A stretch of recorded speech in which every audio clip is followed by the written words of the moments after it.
जय सिया राम, जय श्रीमन नारायण। प्रथम स्कंद से आज कथा का प्रारंभ हम आप सब लोग करेंगे।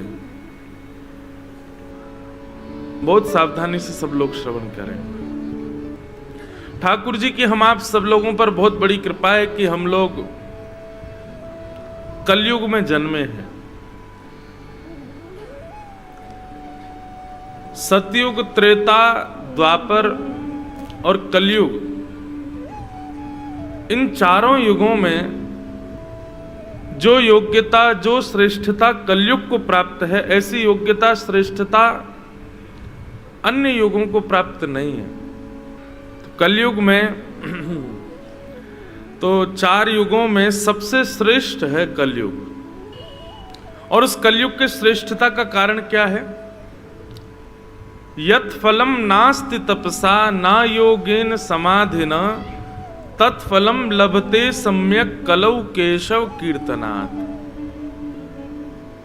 जो फल अन्य युगों में तपस्या करने से प्राप्त नहीं होता, जो फल अन्य युगों में यज्ञ अनुष्ठान करने से प्राप्त नहीं होता, वो फल कलौ केशव कीर्तनात्, कलयुग में केवल और केवल ठाकुर जी का कीर्तन करने मात्र से प्राप्त हो जाता है वो फल।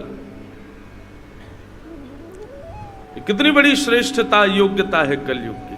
कलयुग में भले ही पाप बहुत है, कलयुग में कली का प्रभाव बहुत है, लेकिन कलयुग में भगवत प्राप्ति बहुत आसान है। कुछ ना भी करें, केवल घर बैठ के आनंद से भजन मात्र कर लें, उसी से ही कल्याण मात्र हो जाएगा। इतनी सहजता है कलयुग में। ठाकुर जी इतनी जल्दी प्रसन्न होते हैं। कभी कभी हम मन में विचार करते हैं, यदि हम लोगों का जन्म सतयुग में होता, त्रेता में होता या द्वापर में होता, तो सूरदास जी की वाणी सुनने को नहीं मिल पाती, मीराबाई की सुंदर कथाएं सुनने को नहीं मिलती, तुलसीदास जी के द्वारा रचित श्री रामचरितमानस का श्रवण लाभ हमको प्राप्त नहीं हो पाता, क्योंकि ये सब कलयुग में ही हुआ है। श्री भाष्यकार रामानुज स्वामी जी महाराज का मंगलमय आश्रय हम लोगों को प्राप्त नहीं हो पाता। श्रीमदाद वल्लभाचार्य जी का सुंदर अनुग्रह हमको कृपा पूर्ण प्राप्त नहीं हो पाता। ये सब कृपा प्रसादी हम लोगों को इसलिए प्राप्त है क्योंकि कलयुग में, देखो एक बात हमारी बहुत ध्यान से सुनना, सतयुग में, त्रेता में, द्वापर में भगवान के दर्शन हो जाते हैं, लेकिन कलयुग में ठाकुर जी के दर्शन भले ही नहीं हो पाते, लेकिन वैष्णव और संत जनों के दर्शन खूब हो जाते। अच्छा, इसका लाभ आप पूछो, लाभ क्या है? तो सतयुग, त्रेता, द्वापर में केवल आपकी आंखों को सुख मिलेगा। क्यों? ठाकुर जी दिख जाएंगे। लेकिन कलयुग में तो आपके रोम रोम को सुख मिलेगा। क्यों? क्योंकि यहां तो वैष्णवी कथा है, यहां तो वैष्णव चर्चा है, वैष्णवों के द्वारा भगवत वार्ता है। हमारा अभ्यास नहीं है माला पहन के कथा करने का, पर आज वो हमारे यजमान बोले महाराज जी हाथ से बनाइए, तो हमने कि ठीक है पहन लेते हैं। बहुत जल्दी डिस्ट्रैक्ट हो जाता हूं मैं कथा से, जरा भी कोई बात हो जाए, कुछ हो जाए, तो हम बहुत सिंपली बैठ करके कथा कहते हैं ताकि मन लगा रहे कथा में। लेकिन अच्छा है, थोड़ी और नेक बड़ी कर देना कल है? अभी छाती तक आए तो थोड़ी नेक नीचे तक जाए तो ठीक है, अभी पूरा भार गले में आ गया हमारे। हाँ, तो क्या बता रहे थे? हाँ, कलयुग। यत् फलम नास्ति तपसा ना योगेन न समाधिना तत्फलम लभते सम्यक कलौ केशव कीर्तनात्। सतयुग, त्रेता, द्वापर में इतनी कथाएं नहीं होती जितनी कलयुग में होती हैं। सतयुग की प्रधानता तपस्या है, वहां पर तपस्या ज्यादा करते हैं लोग। त्रेता की प्रधानता यज्ञ, हवन, होम। द्वापर की प्रधानता मूर्ति सेवा और मूर्ति पूजा। और कलयुग की प्रधानता हरि चर्चा, कथा, केवल कुछ मत करो, आप सामने बैठ जाओ, मैं इधर बैठ जाऊं, हम दोनों आपस में एक दूसरे को देखते रहेंगे, कथा कहते रहेंगे। इसी से ही यज्ञ का, तप का, मूर्ति पूजा का, परिक्रमा का, आदि आदि जितने भी पुण्य प्राप्त होते हैं वो सब केवल हमारे आपके आपस में वार्तालाप करने मात्र से प्राप्त हो जाएगा। ये कलयुग का प्रभाव। यहां तपस्या की आवश्यकता नहीं है। साल में 1-2 बार यज्ञ कर लो बस, इससे ज्यादा यज्ञ की आवश्यकता नहीं। घर के ठाकुर जी को सुबह स्नान करा के चंदन लगा दो, वस्त्र पहना के भोग लगा दो, दोपहर में भोग लगा दो, रात्रि भोग लगा के शयन करा दो, बस इतनी सेवा ठाकुर जी की कर लो। पर अपने 24 घंटे में से 4 से 5, 5 से 6 घंटे केवल ठाकुर जी की चर्चा को दे दो, तो संपूर्ण सतयुग त्रेता द्वापर में किए गए पुण्यों का फल केवल कथा सुनने मात्र से मिल जाता है। ये कलयुग का प्रभाव। अच्छा, एक और बात बताएं, विशेषता कलयुग की।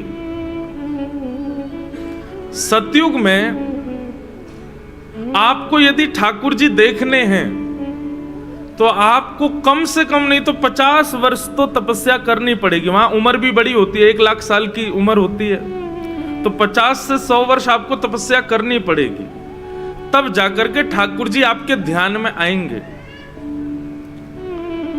त्रेता में 20 से 25 वर्ष ध्यान लगाना पड़ेगा, तब जाकर के ठाकुर जी ध्यान में आएंगे।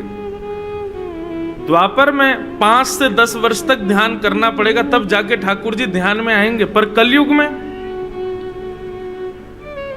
आप लोग अभी नेत्र बंद करके विचार करो, तिरुमला पर श्री वेंकटेश भगवान कैसे विराज रहे हैं, तुरंत आपको दर्शन हो जाएगा। शंख चक्र गदा हाथ में धारण किए हैं, सुंदर यहाँ पर ठाकुर जी ने उर्धपुंड लगाया है, ऊपर शीश पर सुंदर मुकुट धारण किया है, गले में आहा बड़ी मधुर मालाएं धारण करी हैं, एक भुजा कमर पर है, दूसरी भुजा से ठाकुर जी मानो जैसे लक्ष्मी अर्पित कर रहे हैं। सर्वांगीण अंग को यदि एक बार भी आपने जीवन में कभी देखा है, एक क्षण में ठाकुर जी आपके चित्त में प्रकट हो जाएंगे। ये फल केवल कलयुग में है, सतयुग त्रेता द्वापर में नहीं है। आप में से वृंदावन कितने लोग गए? हाथ ऊपर करो। सब गए होंगे लगभग, हैं? सब गए। अभी हम नाम लें श्री वृंदावन बिहारी लाल और आप नेत्र बंद करो, तुरंत आपके चित्त में बिहारी जी की छवि आ जाएगी। तुरंत आपको, आप जब वृंदावन गए थे उस समय कैसे ठाकुर जी, कैसे क्या, सब आ जाएगा। अच्छा, आप कहोगे महाराज जी उनको तो हमने देखा इसलिए वो दिख रहे हैं। चलो ये तो देखने की बात है, लेकिन यदि मैं कोई इतर रूप भी वर्णन करूंगा ना और आप नेत्र बंद कर लोगे तो वैसी छवि भी आपको दिख जाएगी। जैसे कि नेत्र बंद करो, हम एक छवि दिखाते हैं आपको। सब लोग बंद करना, ध्यान से सुनना। आहा, तम गोरजच्छुरित कुंतल बद्धवरः वन्य प्रसून रुचिरे क्षण चारुहासम। ठाकुर जी अपनी गैयाओं को चरा करके वापस नंद भवन की ओर आ रहे हैं। चारों ओर ठाकुर जी को घेर करके गायें चल रही हैं। तभी सूर्य के प्रकाश पड़ने से ठाकुर जी के मस्तिष्क पर, गालों पर सुंदर सुंदर पसीने आ रहे हैं। तभी समस्त गैया ठाकुर जी को देखती हैं और देख करके मन में विचार करती हैं, हम ठाकुर जी को कभी श्रृंगार नहीं कर सकते, हम ठाकुर जी को कभी वस्त्र नहीं पहना सकते, क्योंकि हमारे पास हाथी नहीं है, हम तो चार चरण वाली हैं। लेकिन आज ठाकुर जी के मुखमंडल पर ऐसे पसीने के बिंदु आ रहे हैं, मन कर रहा है कि ठाकुर जी का श्रृंगार कर दें। तो कुछ गायों ने झुंड बनाकर के जोर जोर से अपने खुरों से रज को उड़ाना प्रारंभ किया और वो ब्रज की रज उड़कर के ठाकुर जी के मुखमंडल पर जाकर के लग रही है। बीच में ठाकुर जी ने तिलक लगाया है, उस तिलक के बगल में पसीनों से जाकर के वो रज जब चिपक रही है तो ठाकुर जी की बिंदी बिंदी बिंदी बिंदी ऐसे करते हुए कपोल पर, गालों पर आकर के गोल बिंदी, इस प्रकार ठाकुर जी का पत्रावली का श्रृंगार हो गया है।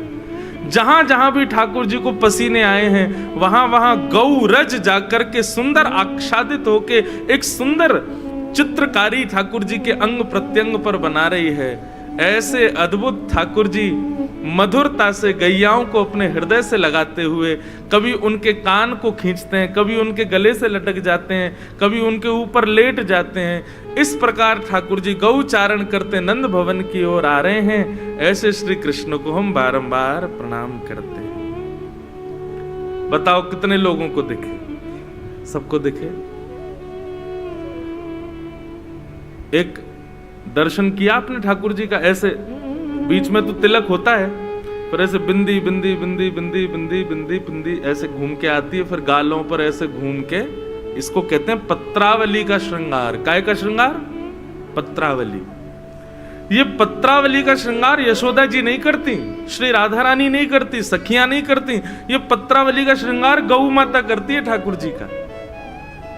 और कैसे करती है? ऐसे ही करती है। जब ठाकुर जी को पसीने आ जाते हैं तो अपनी चरण की रज उड़ाती है, अपने खुर से जोर जोर से कूद कूद करके गैया वहां की रज उड़ाती है, वो ठाकुर जी के मुख पर जाके चिपक जाती है और ठाकुर जी का मधुर श्रृंगार हो जाता है। ऐसे लाल जी। अब सोचो, ये सुलभता केवल कलयुग में है, ये सतयुग त्रेता द्वापर में नहीं है। सतयुग में यदि आप किसी को ऐसे सुनाओगे, उसको ठाकुर जी दिखेंगे ही नहीं, उसको कम से कम 15 वर्ष तक ध्यान लगाना पड़ेगा। त्रेता में भी ध्यान करना पड़ेगा, द्वापर में भी ध्यान। पर कलयुग की कितनी बड़ी श्रेष्ठता है, व्यक्ति केवल नेत्र बंद कर ले और श्रवण मात्र कर ले, तत्क्षण ठाकुर जी की छवि हृदय में प्रकट हो जाती है। ये कलयुग का प्रभाव है। इसलिए हम आप सब लोग बड़े सौभाग्यशाली हैं कि हमारा जन्म कलयुग में हुआ है, क्योंकि यहां ठाकुर जी नेत्रों को नहीं दिखते, बाकी अनुभव होते हैं, रोम रोम को उनका अनुभव होता है, कानों से ही चित्त में प्रविष्ट हो जाते हैं। प्रविष्ट कर्ण रंध्रेन। कलयुग में सबसे प्रधान इंद्रिय मानव शरीर में कान है। बस इनसे शुद्ध सुनना यदि व्यक्ति प्रारंभ कर दे, जीवन में पाप नहीं करेगा वो। कानों को शुद्ध कर ले अपने। वैसे तो पाप प्रवेश के 2 द्वार बताए गए, नेत्र और कान। पर मैं ऐसा मानता हूं, यदि कोई व्यक्ति जीवन में कभी भद्र अभद्र सुने ही ना, ऐसा व्यक्ति अभद्र देखेगा भी नहीं। पाप प्रवेश करने का ये बहुत विशेष द्वार है। यहां से सदा कथा को ही प्रवेश कराओ। सदा चित्त में ठाकुर जी श्यामा श्याम विराजे रहेंगे। आहा, और कोई इच्छा नहीं रहेगी फिर। तो हम लोग बड़े सौभाग्यशाली बंधु हैं ऐसे कलयुग में हुए, जहां कलयुग में ठाकुर जी का दर्शन बड़ा सहज है। जिस कलयुग में मीराबाई जैसी भक्ता हुई, तुलसीदास जैसे भक्त हुए, करमेती बाई हुई, सतयुग त्रेता द्वापर में होते तो शायद ठाकुर जी दिख जाते, लेकिन इतने भक्तों के दर्शन हमको नहीं हो पाते।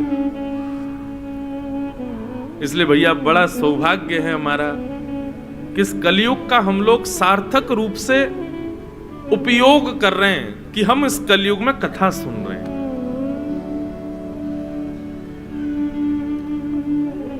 आओ आज के सत्र में प्रवेश करते हैं। प्रथम स्कंद आज से प्रारंभ होगा। बड़े भाव से आप लोगों के, एक तो मैं श्रद्धा, जो माताएं इतना स्वागत रोज करती हैं, सबको मेरा जय श्री कृष्ण। आप लोग इतना प्रेम दे रहे हैं। हम सत्य बताएं, हम ज्यादा सम्मान के आदी नहीं है। क्यों? कोई ज्यादा सम्मान करे तो मुझे बड़ा अजीब लगता है। क्यों? क्योंकि हमारी लगातार कथा होती है, हमको लगता है यहाँ इतना सम्मान हो रहा है, अगली कथा में नहीं हुआ तो बड़ा बुरा लगेगा मन में। अरे बताओ, वहाँ तांदूर में तो रोज नए नए गानों पे नाच नाच के हमारा स्वागत होता था। नृत्य करके माताएं ऐसे बढ़िया स्वागत करती थी। और अगली कथा में जाएंगे, वहां बेचारा कोई माला भी नहीं पहना है, तो फिर इसलिए व्यक्ति को सम्मान से बचना चाहिए। आप अपनी जगह करो, पर हम दूसरों को ये बात कह रहे हैं कि भाई ऐसे कहीं सम्मान हो ना, तुरंत ठाकुर जी का स्मरण कर लो और ठाकुर जी से कहो ये कर रहे हैं, मैं उसको सिर से निभाता हूं, लेकिन ठाकुर जी मैं अधिकारी नहीं हूं इसका। आप कहीं मेरे हृदय में अभिमान मत प्रकट कर देना कि हम बड़े श्रेष्ठ हैं इसलिए हमारा इतना सम्मान हो। नहीं, हम श्रेष्ठ नहीं। कभी आप ये अभिमान प्रकट मत कर देना नाथ। इसलिए हम ना ज्यादा सम्मान, ज्यादा पैर वैर छुओ नहीं भाई, दूर से ऐसे प्रणाम कर लो, क्योंकि आपकी श्रद्धा तो बहुत श्रेष्ठ है, लेकिन मुझे तो मेरे अभिमान पर वश करना है, कहीं वो अभिमानी ना हो जाए। अभी लंबी रेस लगानी है हमको, बहुत कथाएं सुनानी है, बहुत सारे वैष्णव बनाने हैं। हम दीक्षा तो देते नहीं है, गुरु हम शिष्य नहीं बनाते। हमारे पूज्य पिताजी महाराज दीक्षा देते हैं, हम दीक्षा नहीं देते।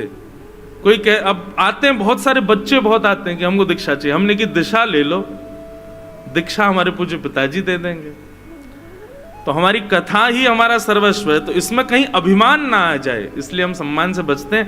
बाकी नहीं तो आप लोग जब वहां स्वागत करते हैं ना, तो मन करता है जैसे हम अपने लाल जी की ऐसे बलैया लेते हैं, आप सबकी भी ले लें। आप लोग इतना सम्मान करते हैं, इतना प्रेम दे रहे हैं, उसके लिए बहुत बहुत धन्यवाद।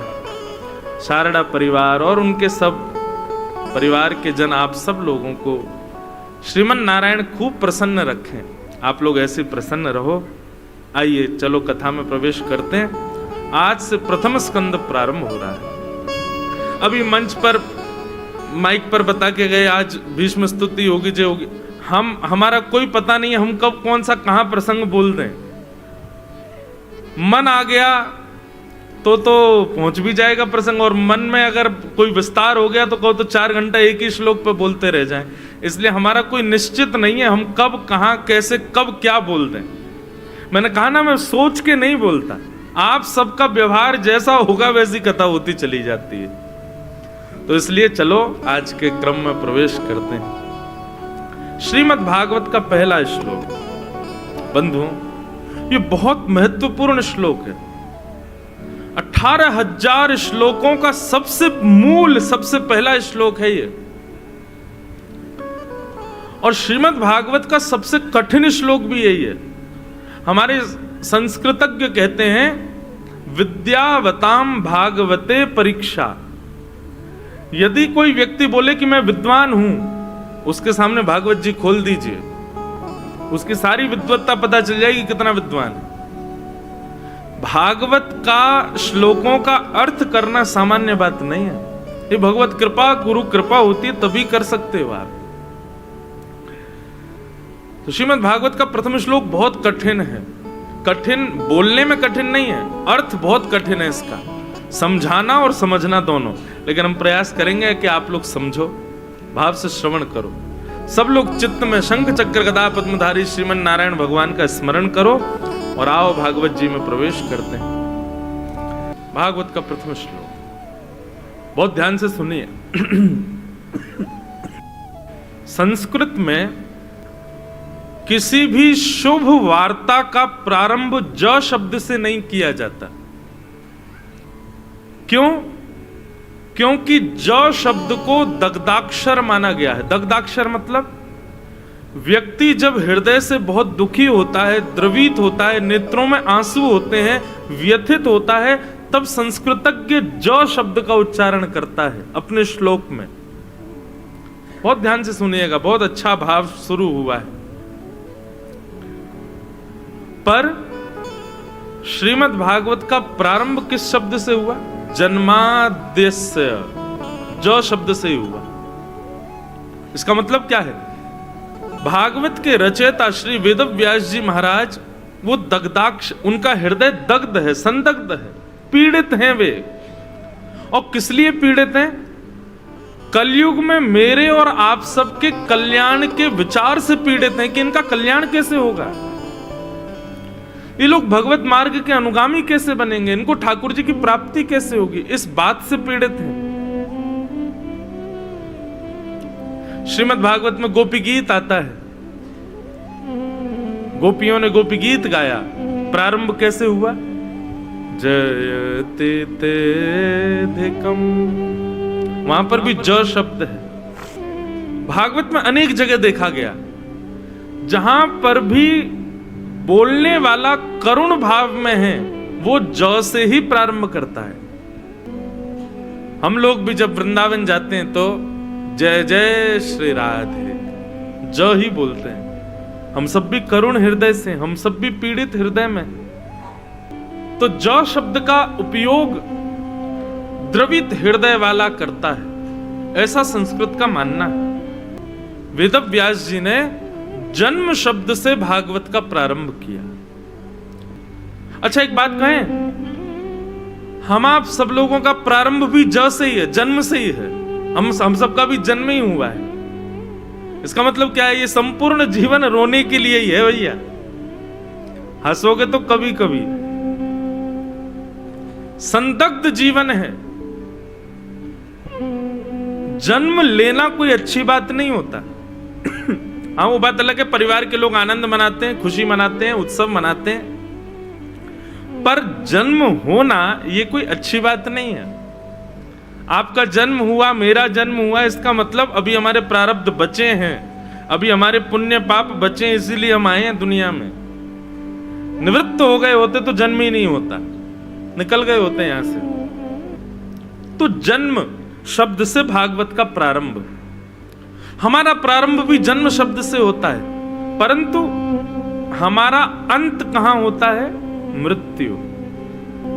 पर भागवत जी का विश्राम कहां है? 18,000वां श्लोक, उसका अंतिम शब्द क्या है? हमारा प्रारंभ जन्म से और हमारा अंत मृत्यु पर। श्रीमद् भागवत जी का प्रारंभ जन्म से, पर श्रीमद् भागवत जी का विश्राम हरिम परम।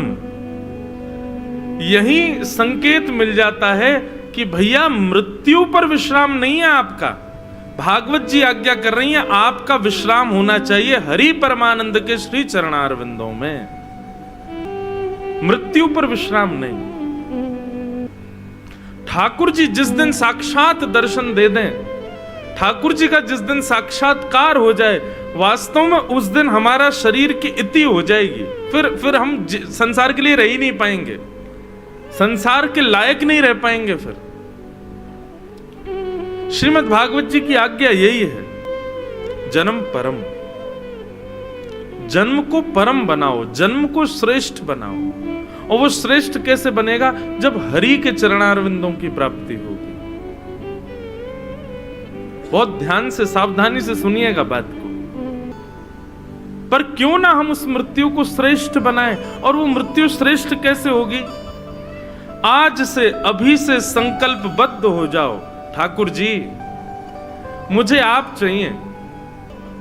व्यक्ति व्रत करता है अपने जीवन में, नियम करता है, ब्राह्मणों से पूछ करके, गुरुजनों से पूछ करके, अपने सास ससुर माता पिता से पूछता है, और पूछ करके क्या भाव रखता है? मुझे ये बन रहा है जीवन में, क्या करूं? बोले ऐसा ऐसा करो। मुझे बहुत धन कमाना है, उसके लिए क्या करूं? लक्ष्मी जी की ऐसे आराधना करो। श्रेष्ठ पति प्राप्त हो, सोमवार के व्रत करो। अच्छी पत्नी मिले, उसके लिए ऐसा ऐसा दान करो। बच्चों की बुद्धि सुधर जाए, उसके लिए ये करो। हम हर चीज के लिए प्रयास करते हैं, पर कभी हमने ये नहीं देखा कि हमने कभी इसके लिए कोई अनुष्ठान किया या इसके लिए कोई व्रत किया कि हमें ठाकुर जी मिल जाएं। कभी करते हैं? कभी नहीं। हमारे गोवर्धन में दंडवती परिक्रमा होती है। आप कभी जाइएगा, गिरिराज जी परिक्रमा लगा तो दंडवती जो लगावे ना, उनसे पूछना, अच्छा भैया ऐसे सीधे ही मत पूछ लेना क्यों लगा रहे हो, थोड़ा बात करना, थोड़ी देर बैठ के उनके संग सांस लेना, अब कहना यार दंडवती का क्या कारण है? हमारी माँ बहुत बीमार चल रही है, हम गिरिराज जी से प्रार्थना करने आए कि हमारी मैया को ठीक कर दो। फिर थोड़ा आगे जाके किसी और से पूछना, आप क्यों लगा रहे हो? बोले मेरा काम रुका पड़ा, मैं गिरिराज बाबा से कह रहा हूं मेरा काम बनवा दो, तो फिर मैं दूध की धार लगाऊंगा। हम सब लोग सारे व्रत, सारे नियम, सारे परिक्रमा, सारे अनुष्ठान केवल और केवल सांसारिक भोग वस्तु की प्राप्ति के लिए ही करते हैं। कभी भी कोई व्रत, कभी भी कोई नियम, कभी भी कोई परिक्रमा, कभी भी कोई अनुष्ठान, उसमें यह संकल्प नहीं होता कि हमको लक्ष्मी नारायण भगवान का प्रत्यक्ष दर्शन हो जाए, कभी नहीं। और कोई कामना नहीं भी होगी ना, तो भी यह कामना होगी कि हमारे पुण्य बढ़ जाएं। ठाकुर जी फिर भी नहीं होते भैया। पुण्य कमाने से और ये दुनिया भर के सांसारिक भावों को पूछने से एक और बात कहें, ठाकुर जी को बताना कि आपकी पीड़ा क्या है, ये इस बात का प्रमाण है कि आप मानते नहीं हो कि वो सर्वांतर्यामी हैं। अरे वो अंतर्यामी, उनको क्या बताना अपनी पीड़ा। ठाकुर जी को अपनी पीड़ा बताने का मतलब है आप उनकी अंतर्यामिता को चैलेंज कर रहे हो।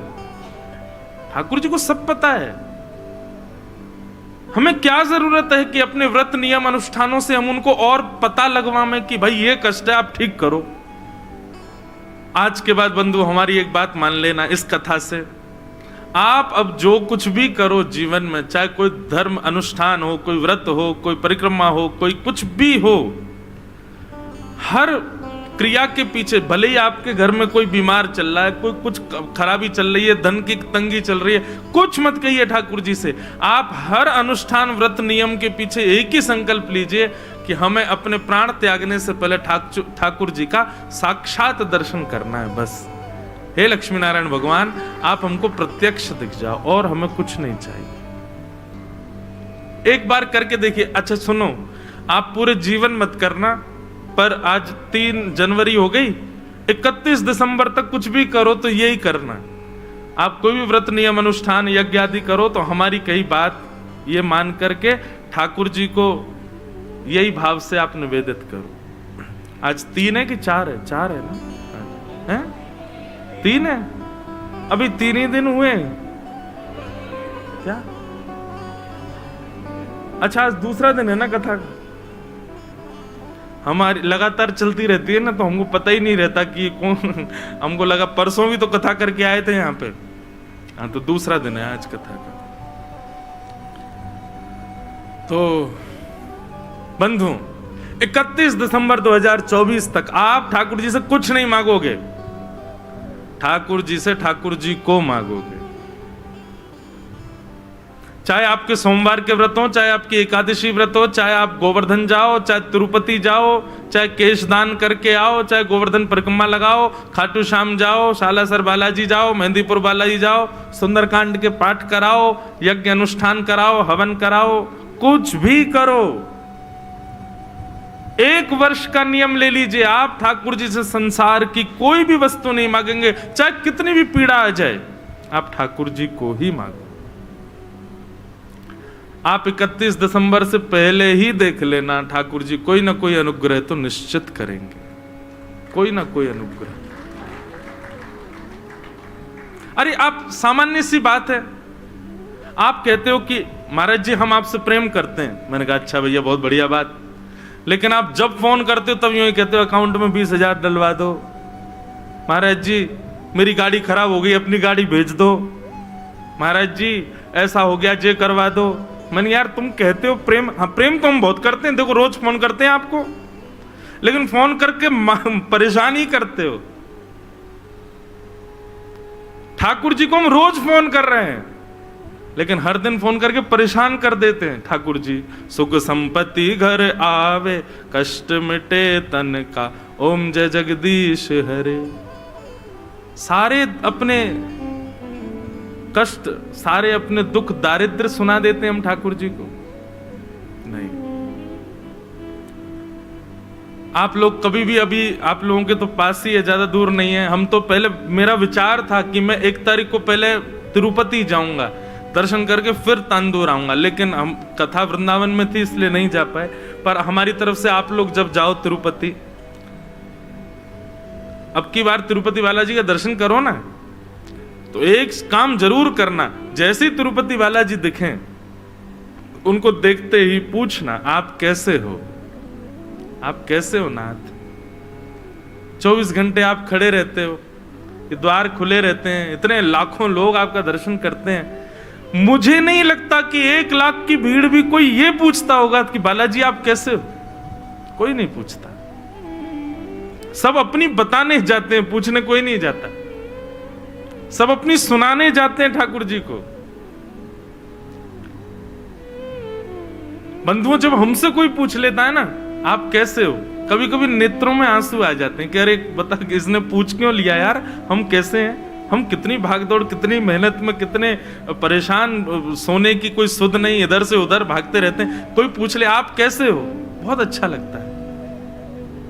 हमारा नियम है, मैं कहीं भी जाऊं, अभी द्वारिका जाऊंगा 11 को, जगन्नाथपुरी जाएं, तिरुपति जाएं, हमारे वृंदावन में राधा रमन, राधा वल्लभ बिहारी जी, मैं कुछ नहीं करता, कोने में खड़े होकर ठाकुर जी को देखता हूं, पूछता हूं ठाकुर जी थक गए होंगे आप, सुबह से खड़े हो, इतने लाखों लोग दर्शन कर रहे हैं, कोई माला पहना रहा है, कोई लड्डू का भोग लगा रहा है, कोई पेड़ा खवा रहा है, ठाकुर जी शुगर हो जाएगी, इतना मीठा मत खाया करो। हम ऐसी चर्चा करते हैं जैसे कोई एक सामान्य व्यक्ति से करे, और निश्चित मानिए इसी से भक्ति बढ़ेगी। आप ठाकुर जी से चर्चा तो करो, पूछो तो सही, सुध तो लो उनकी। हमारे मन में ये विश्वास होता है जगत नियंता जगदाधार, इनसे क्या पूछना, इनको सब सुख है, नहीं। इसलिए भैया आज से अपने सारे व्रत नियम अनुष्ठान पूजा नाम जप आदि सब में फल केवल एक हो, हमें ठाकुर जी चाहिए। और हम कह रहे हैं जीवन भर नहीं, केवल 31 दिसंबर तक आप कर लीजिए। इसी वर्ष में ही ठाकुर जी कोई ना कोई अनुग्रह करेंगे। तो ये फिर भागवत कथा सुनना आपका सिद्ध हो जाएगा, क्योंकि भागवत का प्रारंभ जन्म से और अंतिम अंत होता है हरिम परम।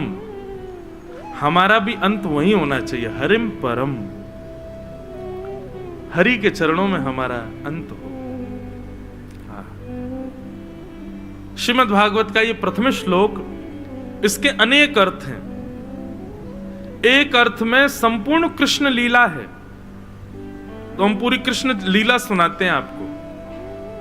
तो जन्माद्यस्य यतोऽन्वयादितरतः, जो ठाकुर जी जन्म लेते ही अपने माता पिता यानी कि वसुदेव और देवकी को कारागृह में छोड़ करके अन्वयात इतरतः कहीं और चले गए। कहां चले गए? बोले गोकुल इतरतः, गोकुल चले गए। और गोकुल में जाकर के यशोदा मैया नंद बाबा के साथ सुखपूर्वक निवास करने लगे। वहां ठाकुर जी क्या करते हैं? बोले चार्थे स्वविज्ञ स्वराट, कंस के द्वारा भेजे गए राक्षस रूप बदल करके गए, पूतना सुंदरी बन करके गई, लेकिन ठाकुर जी कैसे हैं? अविज्ञ हैं, अनविज्ञ नहीं है। सबको पहचान गए कि ये राक्षस हैं और उनका वध कर दिया। और कैसे हैं ठाकुर जी? बोले स्वराट। स्वराट का मतलब क्या होता है? स्वराट का मतलब जो अपने आप में ही प्रकाशमान है, जिसको किसी से प्रकाश की आवश्यकता नहीं है।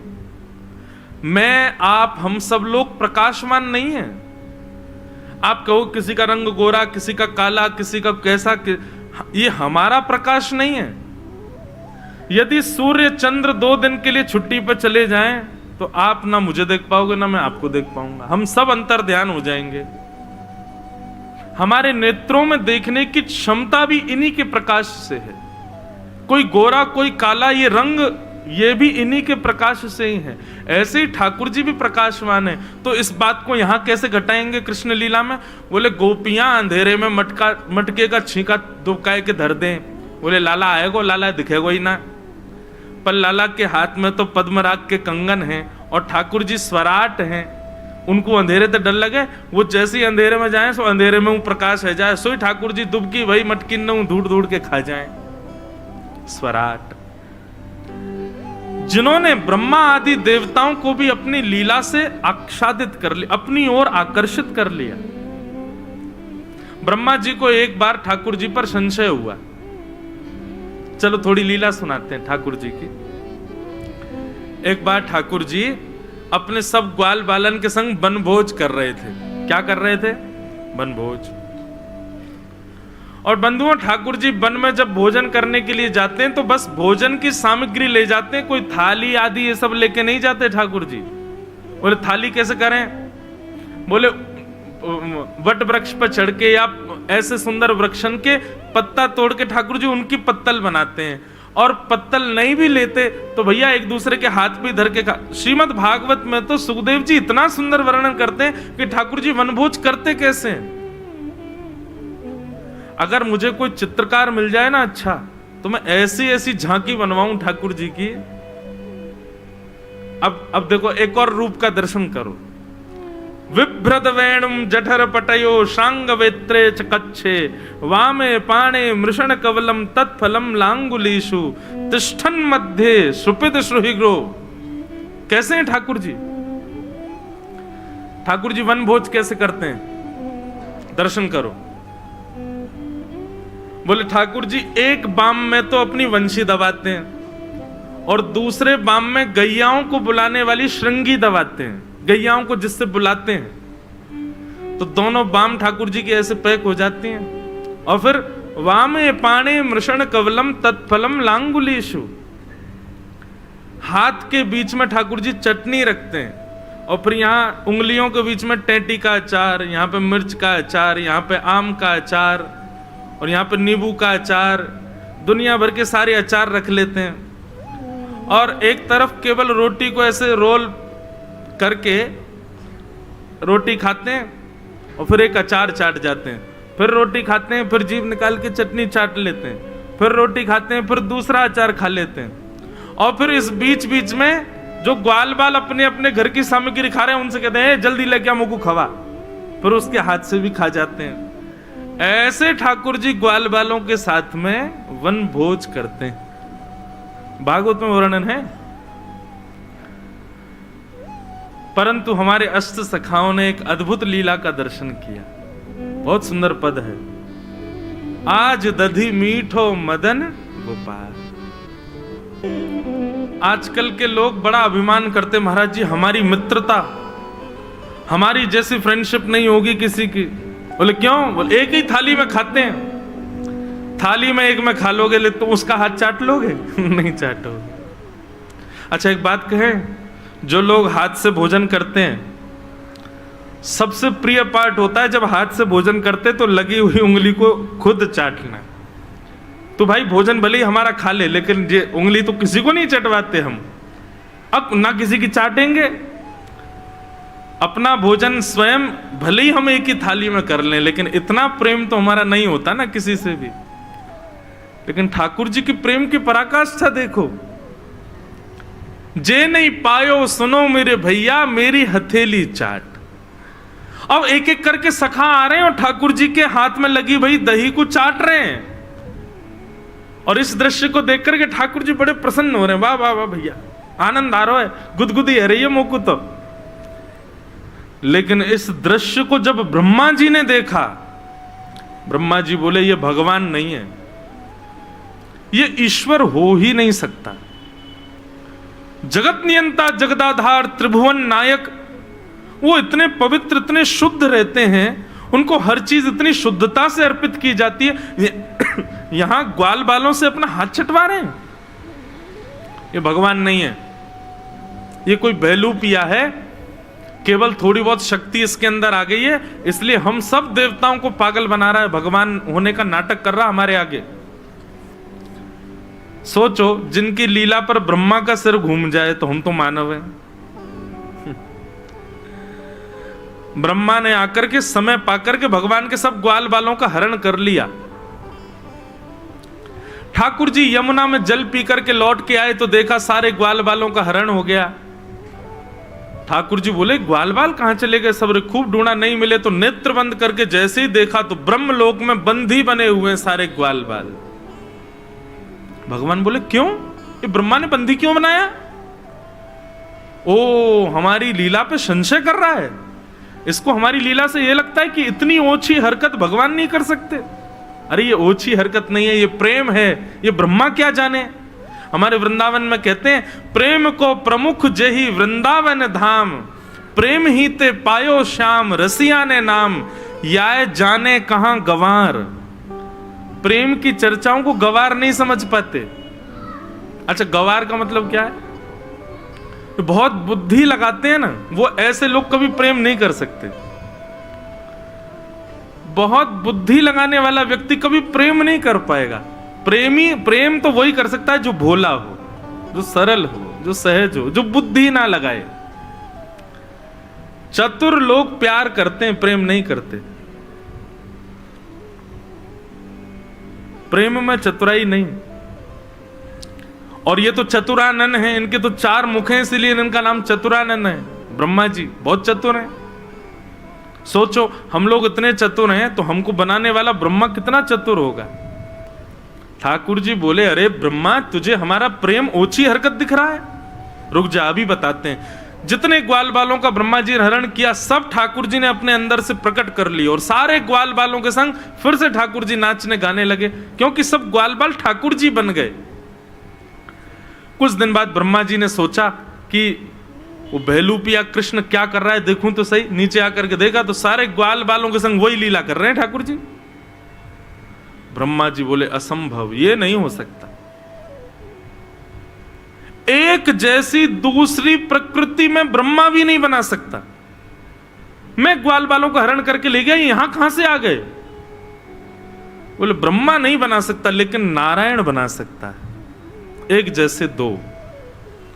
ओहो, कान पकड़ ली। बोले राम राम राम, गलती हो गई मुझसे, मैंने तो इनका मैंने परीक्षा ले ली इनकी। अब तो भगवान नाराज हो जाएंगे, भगवान से जाके क्षमा मांगता हूं, लेकिन पहले जो ग्वाल बाल मैंने हरण किए उनको लाके दे दूं।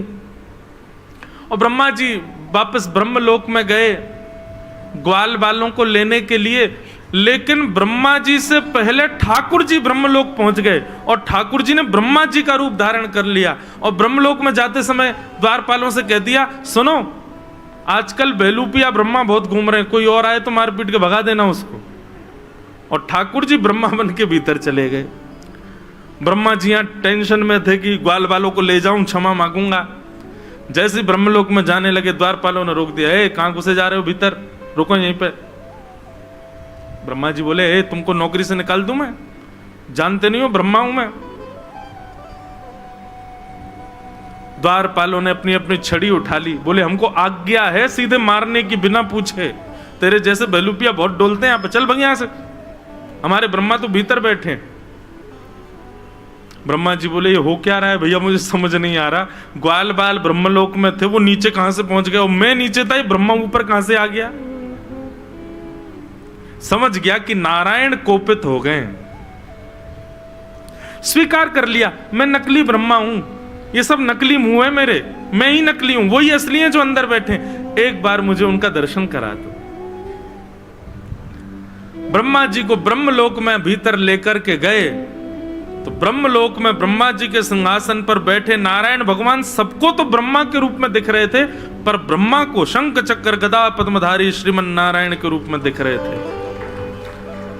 नेत्रों में क्रोध भरा है, अब ब्रह्मा को देख रहे हैं। ब्रह्मा बोला भगवान माफ कर दो मुझे, भगवान मुझसे गलती हो गई, मैं क्षमा मांग रहा हूं आपसे, मैं आपके रूप को नहीं पहचान पाया। ठाकुर जी बोले हमारे सहज प्रेम को तुम ओछी हरकत समझते हो, इन ब्रजवासियों में मेरे प्राण बसते हैं, ये मेरी उंगली चाट जाएं, ये मेरे ऊपर चढ़ के मुझे घोड़ा बना लें, मुझे उससे कोई फर्क नहीं पड़ता। क्यों? क्योंकि वहां श्रद्धा नहीं है, वहां पर समर्पण नहीं है, वहां प्रेम है, और प्रेम में सब जायज है। तुम्हारे मन में बात आई कैसे कि ये भगवान नहीं हो सकते? क्या भगवान प्रेम नहीं करता? ब्रह्मा जी ने बहुत क्षमा मांगी, लेकिन ठाकुर जी ने क्षमा नहीं किया। तो इसलिए लिखा तेने ब्रह्म हृदय आदि कवये, जिन्होंने ब्रह्मा को भी अपनी लीला में मोहित कर लिया, अपने लीला के जाल में फंसा लिया। ब्रह्मा भी नहीं समझ पाया कि क्या हुआ। और मुह्यंती सूर्य, देवताओं के राजा इंद्र भी जिनकी लीला पर मोहित हो गए। जब 7 कोस लंबे चौड़े गिरिराज पर्वत को एक अन्य उंगली पर धारण किया, 7 दिन तक वर्षा करता रहा, इंद्र का भंडार खत्म हो गया, लेकिन ब्रजमंडल जिसको जल निमग्न करने की पूरी लीला थी कुछ नहीं कर पाए। ऐसे इंद्र, ऐसे ब्रह्मा आदि देवताओं को भी जिन्होंने अपने चरणों में सर झुकवा दिया। तेजो वारी मृदाम यथा विनिमयो यत्र सर्गो मृषा, पृथ्वी जल तेज वायु आकाश, इन 5 तत्वों को अपनी लीला में जिन्होंने पवित्र किया। पृथ्वी को पवित्र किया भगवान ने माटी खाके, अग्नि को पवित्र किया, 2 बार ब्रज में आग लगी थी, भगवान दोनों बार पी गए। पृथ्वी अग्नि जल को पवित्र किया कालिया नाग को भगा करके, पृथ्वी जल अग्नि वायु को पवित्र किया तृणावर्त का वध करके, आकाश को पवित्र किया 6 महीने तक खुले आकाश की छांव में महाराज करते हुए। ऐसे पंच तत्वों को जिन्होंने पवित्र किया। बंधु कितनी सुंदर बात, इन पंच तत्वों से हमारा शरीर बना है। इसका मतलब हम और आप, हम सबका शरीर जिस पंच तत्व से बना है, ये ठाकुर जी का प्रसाद है, ठाकुर जी की मुख की जूठन है, उससे हमारा शरीर बना है। पंच तत्वों को जिन्होंने पवित्र किया, तेने ब्रह्म हृदय आदि कवये मुह्यन्ति यत् सूर्य तेजो वारि मृताम यथा विनिमयो यत्र सर्गो मृषा धामना स्वेन सदा निरस्तकुहकम सत्यम परम धीमहि। 3 स्थानों पर जिन्होंने लीला की, ब्रज, मथुरा, ब्रज, द्वारिका और इंद्रप्रस्थ, 3 लीलाएं, 3 स्थानों पर लीला जिन्होंने की, ऐसे परम सत्य श्री कृष्ण को हम बारंबार प्रणाम करते हैं। ये पूरी कृष्ण कथा एक ही श्लोक में, पूरी राम कथा भी आ जाएगी इसी श्लोक में। 1008 से भी ज्यादा अर्थ हैं एक श्लोक के। ये भागवत की विशेषता है। ऐसे श्री कृष्ण को हम प्रणाम करते हैं। भागवत का प्रथम श्लोक। अब श्रीमद् भागवत का द्वितीय श्लोक। आप ये मत सोचना ये महाराज जी एक एक श्लोक करके बोलेंगे तो 18,000 तो होने से रहे। अभी प्रारंभिक है ना, 3 मंगलाचरण है, इसलिए हम 3 श्लोक बोल रहे हैं, फिर तो हम हनुमान जी बन के कूदेंगे इधर से उधर आगे लीलाओं में। श्रीमद् भागवत का द्वितीय श्लोक। 4 बातें बताई गई हैं यहां पर। विषय, अधिकारी, संबंध और प्रयोजन। बहुत ध्यान से सुनिएगा। सबसे पहली बात, भागवत का विषय क्या है? बहुत ध्यान से सुनिएगा बंधुओं, ये जानना बहुत जरूरी है आपके लिए। वैसे तो भागवत पूरी जाननी जरूरी है, एक भी प्रसंग ऐसा नहीं है कि जो हम छोड़ दें, सब कुछ ग्रहण करने योग्य है, पर ध्यान से सुनो। भागवत का विषय क्या है? जिसके श्रवण के बाद श्रोताओं के चित्त में परम धर्म करने की प्रवृत्ति प्रारंभ हो जाए, उसको भागवत का विषय कहते हैं। मतलब 7 दिन तक आप कथा सुनोगे तो 8वें दिन से आप बदल जाओगे। और कैसे बदलोगे? परम धर्म करने की रुचि ज्यादा होगी। अब परम धर्म किसको कहते हैं? धर्म और परम धर्म, ये 2 बातें। जहां पर आप देह के लिए कोई सत्कर्म करते हो, शरीर के लिए, उसको धर्म कहते हैं। पर जहां पर आप आत्मकल्याण के लिए, स्वांतः सुख के लिए कोई कर्म करते हो, सत्कर्म करते हो, उसी को परम धर्म कहते हैं। ये कथा सुनना ये धर्म नहीं है बंधु, ये परम धर्म है। यहां पर देह को, शरीर को कोई सुख नहीं है। शरीर का कोई सुख है यहां पे? नहीं। एक आसन पर बैठे रहो और सबसे बैठना फिर भी सिंपल है, उससे ज्यादा कठिन दूसरा काम है। क्या? बहुत देर तक चुप रह के दूसरे को सुनना। भगवान गीता में अर्जुन से कहते हैं, अर्जुन संसार के 2 सबसे कठिन काम हैं। अर्जुन बोले कौन कौन से? भगवान कहते हैं, पहला तो स्वयं अध्ययन करना, बिना किसी की हेल्प के खुद पढ़ना, और दूसरा बहुत देर तक शांत रह के दूसरे को सुनना। नहीं तो मानव का स्वभाव होता है वो केवल सुनाना चाहता है, वो सुनना नहीं चाहता। कल से कथा प्रारंभ हुई है, कल से आप चीज एक अनुभव कर रहे हो। इतने आप अपने पूर्व के 25, 26, 40, 50 साल में चुप नहीं रहे होंगे जितने 2 दिन से चुप बैठे हो हैं। 3 बजे से मौन हो जाते हैं, एक शब्द नहीं बोलते, फिर भी बीच में कुछ लोग बात कर लेते हैं अगल बगल में, लेकिन फिर भी मौन हो ना। 4 घंटे में ज्यादा से ज्यादा 4-5 बात कर लोगे, इससे ज्यादा करोगे तो मैं टोक दूंगा, इसलिए कम बोल रहे हो। तो एक आसन पर बैठना उससे ज्यादा कठिन है कि आप इतनी देर सुन रहे हो। तो इसका मतलब क्या है? ये देह के सुख की बात नहीं है कि आप कथा सुन रहे हो। शरीर को अगर शरीर से पूछो तू क्या चाहता है, तो शरीर कहेगा कमरा में ले चलो, तकिया दे दो, एसी चला दो, झीनी सी एक बढ़िया रजाई दे दो, आहा थोड़ी सी हमको जो है क्या, कोई बढ़िया संगीत चला दो मध्य आवाज में और चैन से सोने दो भैया यार। दोपहर का भोजन करके तो यूं ही इच्छा होती है। देह की यदि मानो तो भैया कथा में 4 से 5 लोग ही आएंगे, इससे ज्यादा भीड़ नहीं आएगी कथा में। आप सब लोग देह को जबरदस्ती बैठाते हो कथा में, लगे बैठना पड़ेगा तुझे। कई लोगों को आलस आता है, उबासी आती है, कई लोग बेचारे यूं होके सुनते हैं, कई लोग यूं होके सुनते हैं, कई लोग यूं बैठ के सुनते हैं। सुन तो रहे कम से कम।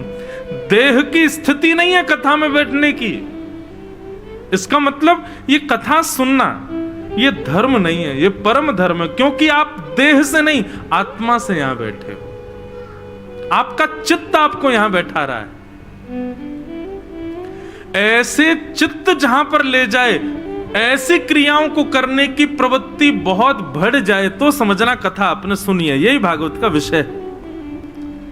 सीधी बात, श्रीमद् भागवत आपको कंफर्ट जोन से निकालती है, श्रमिक बनाती है। तो भागवत का विषय क्या है? जहां परम धर्म करने की इच्छा ज्यादा हो। अब जैसे मेडिटेशन है, मेडिटेशन करते हैं लोग, ध्यान करते हैं, उसमें तन को कोई खुशी नहीं मिलती, मन को, आत्मा को शांति मिलती है, इसीलिए वो परम धर्म है। आप किसी को दान कर रहे हो, पुण्य कर रहे हो, परिक्रमा कर रहे हो, आदि आदि, ये सब धर्म हैं।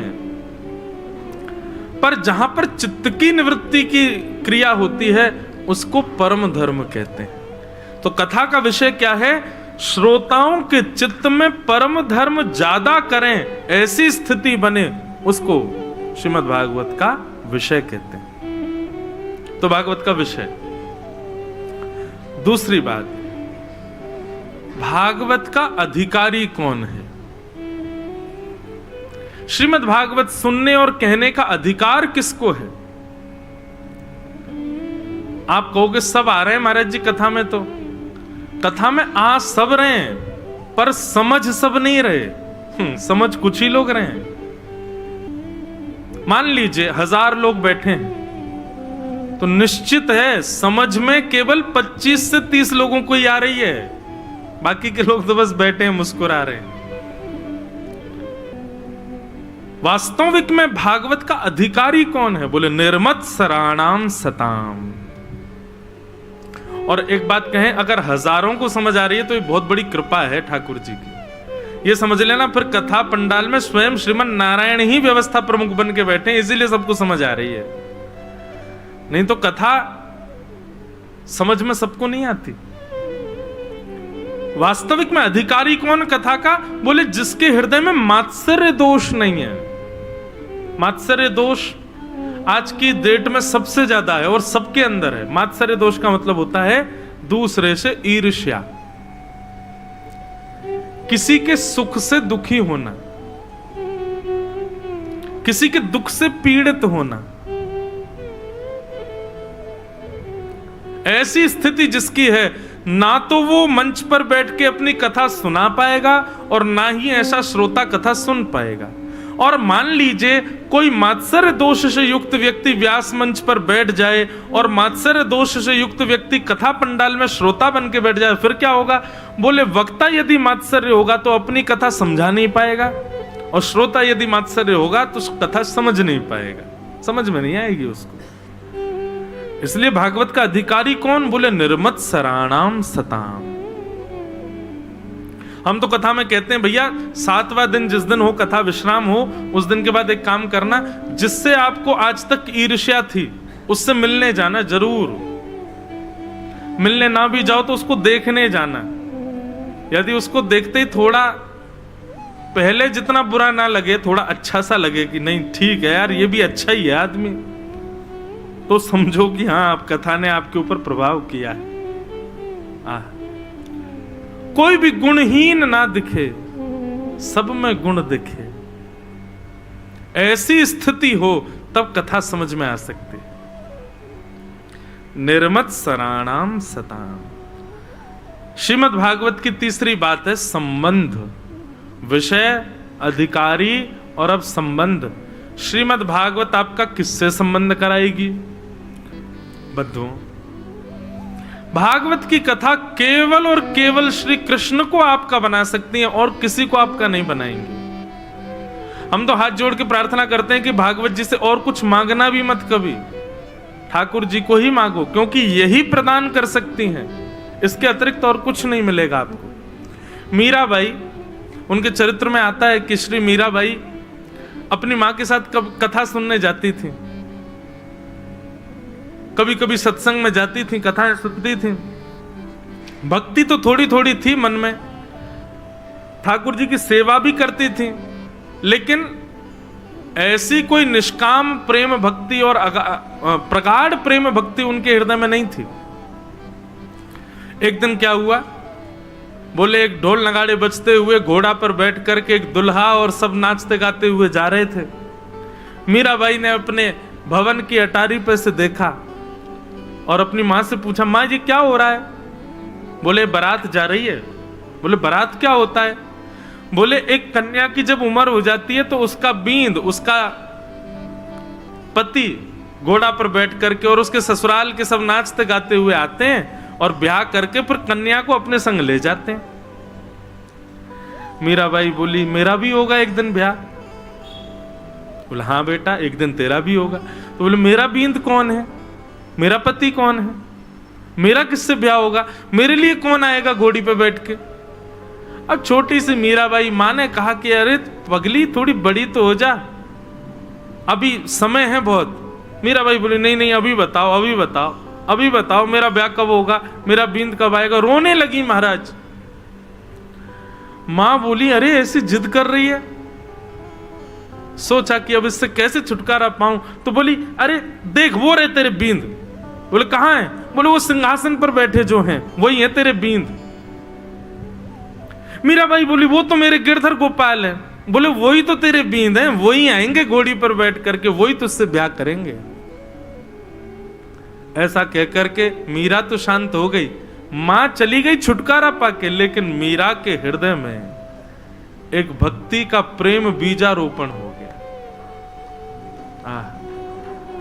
फिर तो मीराबाई बस प्रतीक्षा करती इसी भाव से, मेरे तो गिरधर गोपाल दूसरो न कोई, जाके सिर मोर मुकुट मेरो पति सोई। और जब मीराबाई का ब्याह पक्का हुआ तो मीराबाई ने अपनी मां से यही कहा, तो मुझसे झूठ क्यों बोला अपने बचपन में कि मेरे पति वो हैं? मैया आपने तो सहज में बचने के लिए मुझसे कह दिया, लेकिन आपको पता है मेरे हृदय में क्या हुआ? अब मैं किसी और को स्वीकार नहीं कर पाऊंगा, मेरे पति वे हैं और वे ही रहेंगे। ब्याह से ठीक एक दिन पहले रात्रि में मीराबाई रुदन करती हुई ठाकुर जी से कहती है, हे ठाकुर जी, मैंने आपको अपना पति रूप में मान लिया है, आपका वर्ण कर लिया है, आप आकर के मेरा स्वीकारीकरण करो नाथ। किरवानी और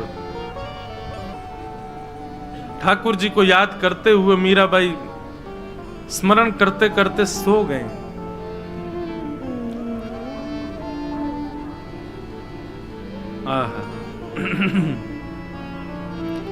प्रातःकाल जब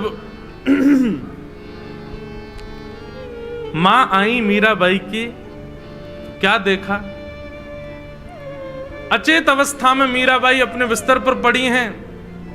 ब्याह का जो श्रृंगार होता है वो सारा श्रृंगार किया हुआ है, हाथ पीले हैं, मांग में सिंदूर भरा हुआ है, आंखों में काजल है, गले में गहने पहने हैं। एक दुल्हन के जैसा श्रृंगार होता है वैसा पूरा श्रृंगार किए हुए मीराबाई लेटी हुई है।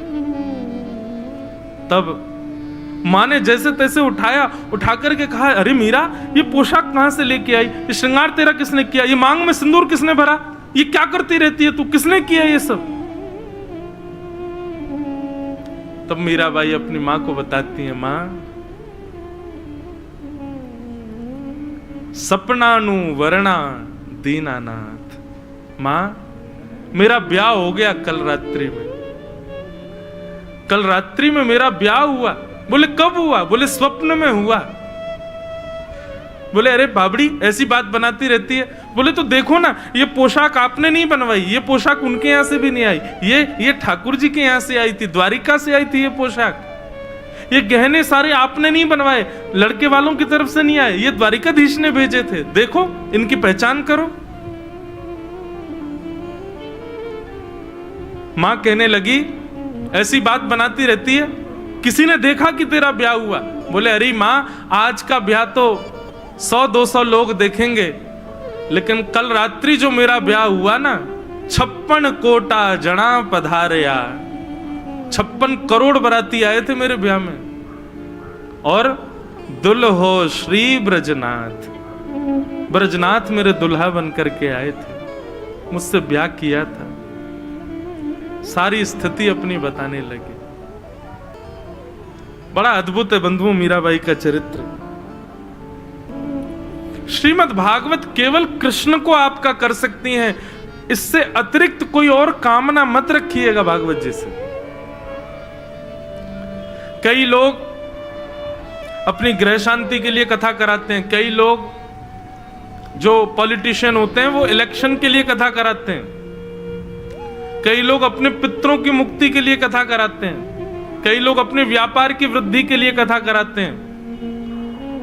हम उनसे जब वो कथा कराते हैं तब तो नहीं कह सकता मैं उन लोगों से कि आप मत कराओ, पर व्यास मंच से मैं सबको कह दूं, इन सब कारणों से यदि आप कथा करा रहे हो तो आप समय व्यर्थ कर रहे हो, धन को भी व्यर्थ कर रहे हो।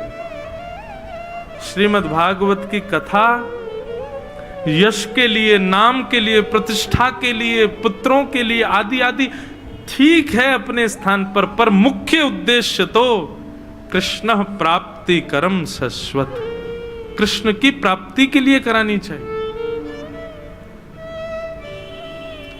श्रीमद् भागवत वही करा सकते हैं, इसके अतिरिक्त और कोई कामना मत रखिए कथा से। 7 दिन के अंदर अंदर, वर्ष बहुत होता है, जीवन बहुत होता है, परीक्षित को 7 दिन में ठाकुर जी मिल गए, हमको क्यों नहीं मिलते? क्योंकि हमारे उद्देश्य अलग हैं, हमारी इच्छाएं अलग हैं। उद्देश्य ठाकुर जी को रखो। तो विषय, अधिकारी, संबंध, और चौथी बात आती है प्रयोजन। कथा का प्रयोजन क्या है? बोले तापत्रयोन्मूलनम। 3 प्रकार के तापों का उन्मूलन कर देती है। बंधु एक बात बहुत स्पष्टता से समझिएगा, आप भक्ति के पथ के अनुगामी बन जाते हैं, आप जब वैष्णव बन जाते हैं, आप जब आध्यात्मिक बन जाते हैं, तो ऐसा नहीं है कि आपके जीवन में कष्ट नहीं आते। आप तिरुपति जाना शुरू कर दो, वृंदावन आना शुरू कर दो, नित्य कथाएं सुनना शुरू कर दो, तिलक लगाना प्रारंभ कर दो, नाम जप मालाएं करना शुरू कर दो, तो आपके जीवन में कष्ट कम हो जाएंगे, ऐसा नहीं है। ये प्रारब्ध के कर्म। मैं एक बात कह दूं तो कोई अतिशयोक्ति नहीं, बल्कि कष्ट बढ़ और जाएंगे। जिस दिन से आप भक्ति के पथ के अनुगामी बनेंगे उस दिन से कष्ट बढ़ और जाएंगे। तो फिर आप कहेंगे महाराज जी तो फिर आध्यात्म है क्यों, जब कष्ट ही नहीं कम होते? तो कष्ट कम नहीं होंगे तो फिर क्या होता है? बोले आध्यात्मिक व्यक्ति को कष्ट का अनुभव नहीं होता।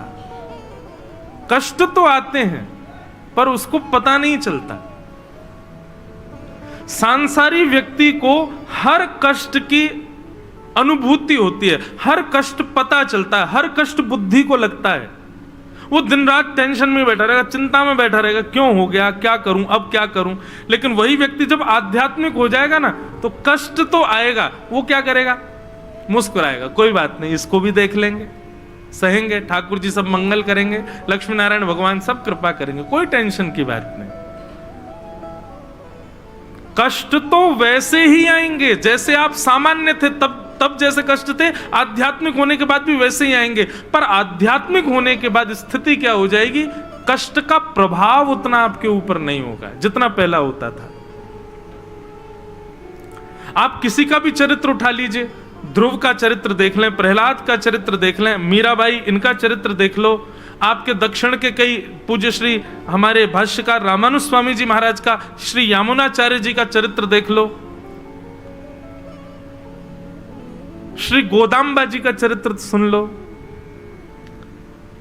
सबके जीवन में कष्ट आया, पर आध्यात्मिक होने की वजह से कष्ट का अनुभव नहीं हुआ। इसलिए मैं आजकल कथा में कहने लगा हूं, कथा क्या है, आध्यात्म क्या है? एनेस्थीसिया का इंजेक्शन है।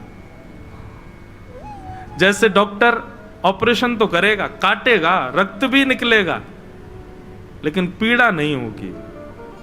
ठीक वैसे ही संसार में बंधुओं दुख तो आएंगे, लेकिन आध्यात्म का एनेस्थीसिया इंजेक्शन यदि लगा है, कष्ट तो आएगा लेकिन अनुभव नहीं होगा, उसकी अनुभूति नहीं होगी, सुन्न हो जाओगे आप, किसी भी प्रकार का कष्ट नहीं।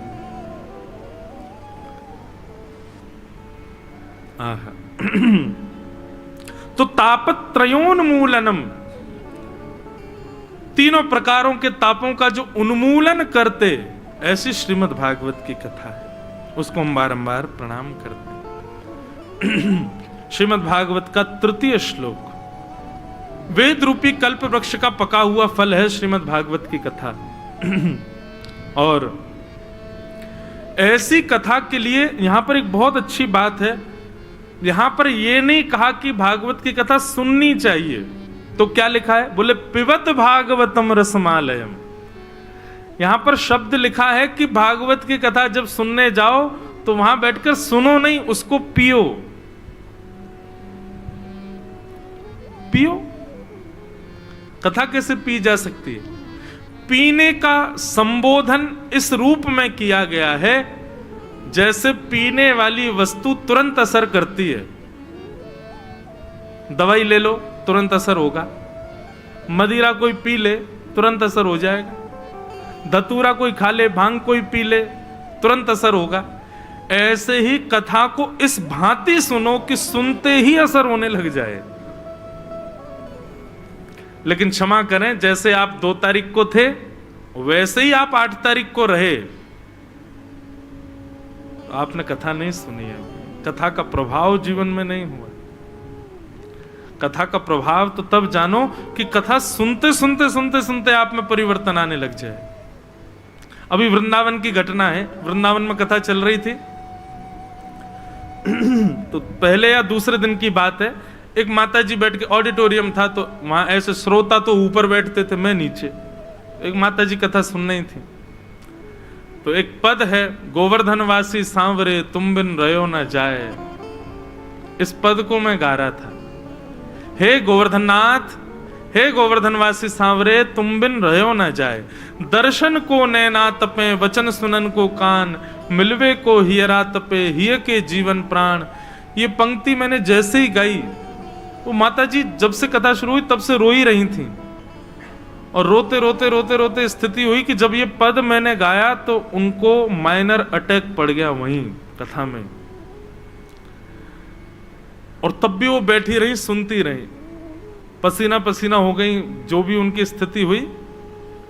लेकिन उनकी चित्तवृत्ति कैसी, कथा पूरी हो गई, फिर वो बाहर जाके उन्होंने फोन वोन किया, उनका बच्चे उनको हॉस्पिटल लेकर के गए। उनकी चित्तवृत्ति कैसी, डॉक्टर ने जब उनका पूरा वो चेकअप किया तो उसने बताया माइनर अटैक है, लेकिन उनके चित्त में, उनके मन में, उनकी बुद्धि में वो पद ही चल रहा था, गोवर्धनवासी सांवरे तुम बिन रहो न जाए।